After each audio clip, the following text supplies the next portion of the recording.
मी तसं शेतातच होतो तितक्यात मित्राचा फोन आला. म्हणाले चला फिरायला जाऊ. मग काय, आलो घरी, भरली बॅग आणि निघालो.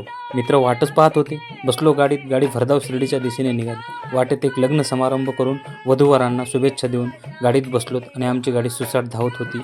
पाहता पाहता शिर्डीला जायला तशी रात्र झाली, म्हणून तिथल्या रेसिडेन्सी अपार्टमेंटला थांबलो.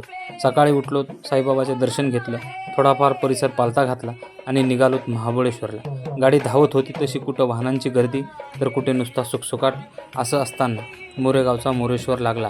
मंदिरात गेलो तर भली मोठी रांग होती. थांबून दर्शन, तिथून निघालो खंडाळा मार्ग महाबळेश्वरला. ते नागबोणी रस्ते, मोठेच मोठे डोंगर, डोंगराच्या सप्त रांगा, थंडगार वारा, दाट वनराई, पक्ष्यांचा किलबिलाट, पक्ष्यांचे उंचची उंच थवे, माकडांचे बागडणे आम्ही पाहत होतो.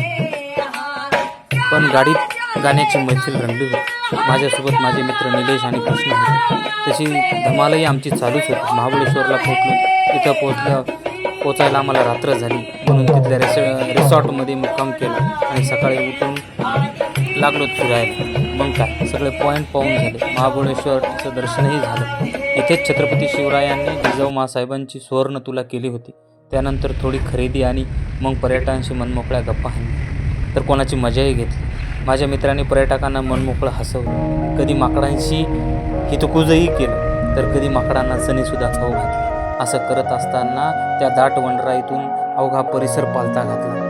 कुठे जंगलातून दाट वनराईतून फिरत असताना एक निसर्गाचं आगळं वेगळं दर्शन आम्हाला त्या ठिकाणी झालं. प्रत्येक पॉईंट आम्ही फिरलो. प्रत्येक त्या पॉईंटच्या त्या खानावळीवर थांबलो. वेगवेगळे पदार्थ चाखण्याचा आस्वाद घेतला. त्या प्रत्येक पॉईंटवर जाऊन ह्या उंचची उंच डोंगरातील सप्तरांगा पाहिल्या. उंचची उंच डोंगर आम्ही अनुभवली. प्रत्येक चढउतार आम्ही त्या डोंगरावरचे पाहिले. आणि सगळं करत असताना प्रत्येक पॉईंट बघून जाण्याची एक अभिलाषा आमच्या मनामध्ये उत्पन्न झाली होती, ती आम्ही पूर्ण केली. त्या डोंगराकडे पाहत असताना सह्याद्रीचं एक अकराळ विक्राळ रूप आम्हाला दिसलं. बघावं आणि बघतच राहावं असं हे सह्याद्रीचं सौंदर्य आम्हाला बघावतच वाटत होतं. त्या उंचची उंच डोंगर रांगांमधून नद्यांचा उगम पाहण्यासारखा होता. प्रत्येक पायरीनं पायरी आम्ही चढत होतो आणि उतरत होतो. कुठे आम्ही फोटोशूटही केलं, तर कुठे गप्पाही हाणल्या, कुठे निसर्गाचं फोटो सेशनही केलं. अशा अनेक गोष्टी आम्ही केल्या. कुठे आडवळणी वाटा पाहिल्या, तर कुठे घनदाट अरण्यातून पुढे चालत राहिलो. प्रत्येक गोष्टीचा आम्ही अनुभव घेतला. तसे माझे मित्र निलेश आणि कृष्ण चालतच होते आणि पाहतच होते. आणि माकडांचा खेळ तर बघायसारखा होता. ती माकडं एकमेकांना गोंजारत होती, किंचकाळत होती, मागे लागत होती, हातवारे करत होती.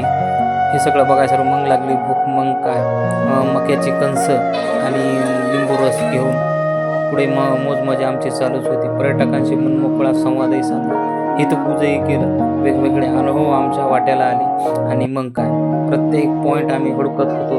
मग तिथे एक आजी म्हणाली की इथे वाघ प्यायला येत होता. त्याचंही आम्हाला कुतूहल वाटलं की मग आता हा वाघ गेला असेल कुठं.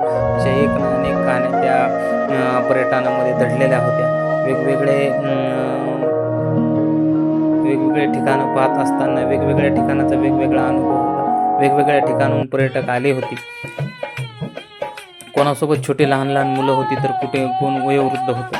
पण तेवढ्याच उमेदीनं आणि ताकदीनं ते पर्यटन करत होते. अशाच आनंदामध्ये पाचगणी